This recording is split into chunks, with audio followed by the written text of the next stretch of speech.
ঢাকা শহরে মিলে এরকম 2-3 পদের তরকারি খাওয়া হয় কিনা আমি জানি না। ভাজি আছে দুপুরে 2টা ভাজি, বরবটি দিয়ে আলু রান্না, পাঙ্গাস মাছ ভুনা। সো ঢাকা শহরে আর কি কোনো মেসে না আমি না জানি ওতে 2-3 পদের তরকারি থাকে কিনা আমি জানি না। কিন্তু কপাল ভালো, আল্লাহ মিলাও দিছে আমাকে যে ভালো একটা মেসে এসে উঠছে জীবনে প্রথমবার, না হলে আমি মেসে টিকতে পারতাম না। আমি আর্মি ট্রেনিং এ গেছিলাম একবার, ওই সময় প্রাথমিক ট্রেনিং এর সময় আমি মেসে ছিলাম। মেসে খেতে পারিনি সেই মেসে, পরে খাইছিলাম হোটেলে। হোটেলে মাসিক চুক্তি করে হোটেলে খাইছিলাম।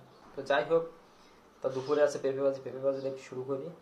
সবজির ভিতরে আমার সব থেকে লাউ পেঁপে আমার সব কিছু ভালো লাগে। তারপরে বরবটি আলু, এগুলো আমার প্রিয়। আমি খাই না কি কাঁকরোল সিম, এগুলো আমি খাই না।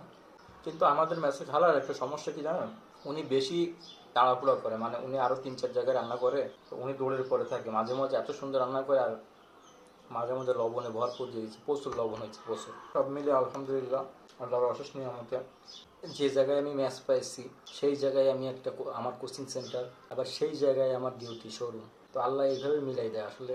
বেশি করে বলবো না, খাইতে থাকি দেখেন। তো খাওয়া শেষ, সবাইকে tata bye bye.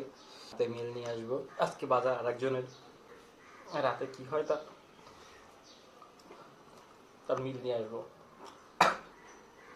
Bye bye.